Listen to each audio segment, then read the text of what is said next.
Welcome to my channel, The Scientific Knowledge. Don't forget to like, share and subscribe and not forget to comment on my video. तो friends, आज का जो topic है हमारा वो सबको बहुत ही इंटरेस्टिंग लगेगा। तो आज का जो हमारा टॉपिक है वो है सेल स्ट्रक्चर एंड फंक्शन। तो आज मैं आपको सेल के स्ट्रक्चर और फंक्शन के बारे में बताऊंगी। तो आज हम सिर्फ उसका स्ट्रक्चर पढ़ेंगे पार्ट 1 में। अगर आपको नेक्स्ट वीडियो देखना है तो जल्दी से चैनल को सब्सक्राइब कर दो। चलो फ्रेंड्स, अब हम देखते हैं कि किसने सेल को डिस्कवर किया था। रॉबर्ट हुक ने सेल को डिस्कवर किया था 1665 में। चलिए फ्रेंड्स, हमारे नेक्स्ट टॉपिक में जाते हैं। वो तो इससे भी बहुत ज़्यादा इंटरेस्टिंग है, तो वो है द सेल। आपको पता है फ्रेंड्स कि जो सेल होता है वो लिविंग ऑर्गेनिज्म का बेसिक स्ट्रक्चर यूनिट होता है। क्या आपको पता है कि इसको बेसिक स्ट्रक्चर यूनिट ही क्यों कहा गया है? क्योंकि आपने ये वाली चेन तो सुनी होगी कि सबसे पहले बहुत सारे सेल्स जो होते हैं वो टिश्यू परफॉर्म करते हैं, बहुत सारे टिश्यू मिलकर ऑर्गन परफॉर्म करते हैं और बहुत सारे ऑर्गन सिस्टम बनाते हैं। इसलिए इसे बेसिक स्ट्रक्चर यूनिट कहा गया है। क्या आपको पता है जब भी हमें बिल्डिंग बनानी होती है तो उसका बेस तैयार तो करना ही पड़ता है। तो बस उसी तरह जो सेल है वो हमारी पूरी बॉडी का बेस है। और क्या फ्रेंड्स, आपको पता है कि हमारे पूरे बॉडी में बहुत सारे सेल्स होते हैं। चलिए फ्रेंड्स, अब हमारे दूसरे टॉपिक की ओर जाते हैं। वो है how many numbers of cell, shape of cell और cell structure and function. Friends, क्या आप गैस कर सकते हो कि बड़े से ट्री में या तो फिर बड़े से एनिमल में लाइक एलिफेंट में कितने सेल हो सकते हैं? तो उसमें ना बिलियन से ट्रिलियन सेल होते हैं। और ह्यूमन बॉडी में ट्रिलियन ऑफ सेल्स होते हैं जो बहुत सारे अलग अलग शेप्स के होते हैं, अलग अलग साइज़ के होते हैं और उनका फंक्शन भी अलग अलग ही होता है। गाइस, अगर एक फैक्ट की बात बताई जाए तो a billion is 1,000 million and a trillion is 1,000 billion. और गाइस, जो भी ऑर्गेनिज्म होता है वो एक से ज़्यादा सेल से बना होता है, उसको हम मल्टी सेल्यूलर ऑर्गेनिज्म कहते हैं।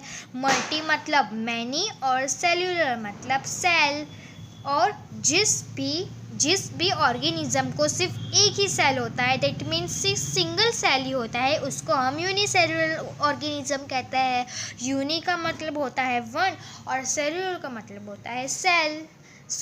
पैरामीशियम और अमीबा का आपने नाम तो सुना ही होगा। तो वो जो है वो सिंगल सेल ऑर्गेनिज्म होते हैं। गाइस, भले ही अमीबा और पैरामीशियम यूनिसेल्युलर हो और ह्यूमन बॉडी और एनिमल्स मल्टी सेल्युलर हो, पर दोनों के फंक्शन तो एक ही होते हैं। जैसे अमीबा रिस्पायर करती है, एक्सक्रीट करती है, डाइजेस्ट करती है, ग्रो करती है और रिप्रोड्यूस भी करती है, और हम भी वही करते हैं। तो यूनिसेल्युलर और मल्टीसेल्युलर के फंक्शन में कोई डिफरेंस नहीं होता है। फ्रेंड्स, अब हम हमारे दूसरे टॉपिक की ओर चलते हैं जो है शेप ऑफ सेल्स। सबसे पहले हम अमीबा की बात कर लेते हैं, उसके बाद हम ह्यूमन सेल्स की बात करेंगे। आपको तो पता ही होगा कि अमीबा को कोई भी टाइप का शेप नहीं होता है। तो फ्रेंड्स, क्या आपको पता है कि सूडोपोडिया क्या होता है? तो मैं आपको समझाती हूँ। जब भी अमीबा अपना फूड कैप्चर करने के लिए आती है तब वो अपना प्रोट्रूडिंग पार्ट निकालती है, उसके बॉडी से वो प्रोड्यूस होता है जिसको हम कहते हैं सूडोपोडिया। दैट मीन्स कि जब भी अमीबा को फूड की ज़रूरत होती है तो सूडोपोडिया स्ट्रेच होता है और वो उस तक फूड को पहुंचा देता है, तो इसको हम कहते हैं सूडोपोडिया। और फ्रेंड्स, आपने WBC और RBC के बारे में तो सुना ही होगा। हाँ, WBC का मतलब होता है वाइट ब्लड सेल्स और RBC का मतलब होता है रेड ब्लड सेल्स, जो हमारे ह्यूमन में होता है। तो फ्रेंड्स, WBC के जो सेल्स होते हैं मतलब वाइट ब्लड सेल्स, उसको भी कोई शेप नहीं होता है, कोई शेप अनइवन होता है अमीबा की तरह। तो फ्रेंड्स, अब हम बात करते हैं ह्यूमन सेल्स की। तो जनरली ह्यूमंस में 3 टाइप के सेल होते हैं। एक तो स्फीयरिकल रेड ब्लड सेल्स, दूसरा होता है स्पिंडल शेप मसल सेल्स और तीसरा होता है लॉन्ग ब्रांच्ड नर्व सेल।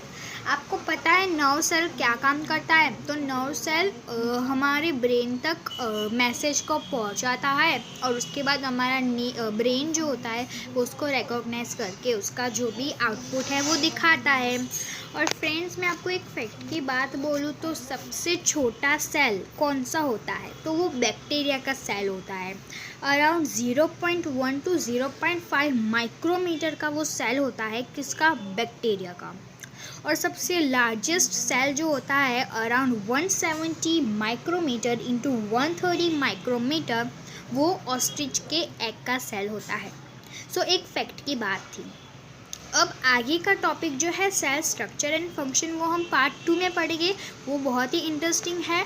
उसमें हम पढ़ेंगे पार्ट्स ऑफ सेल। इसका मतलब सेल में कितने कितने पार्ट्स होते हैं और उनके फंक्शंस क्या होते हैं, like cell membrane, cytoplasm, plasma membrane, nucleus and etcetera. So friends, please मेरे नेक्स्ट वीडियो, इसका मतलब सेल स्ट्रक्चर एंड फंक्शन के पार्ट 2 देखने के लिए मेरे चैनल को सब्सक्राइब कर दीजिए। और आपको नॉलेज तो बहुत ही पसंद होगा और यू नो दैट कि नॉलेज इज़ वेरी इंपॉर्टेंट। तो जल्दी से मेरे इस वीडियो को लाइक कर दो। अगर आपने आगे के वीडियो मिस किया है तो मेरे चैनल पे क्लिक कर दो और आगे के वीडियो भी देख लो। और मुझे कमेंट करना मत भूलना फ्रेंड्स कि आपको मेरा वीडियो कैसा लगा। सो मिलते हैं इसके बाद वाले वीडियो में। सो बाय फ्रेंड्स।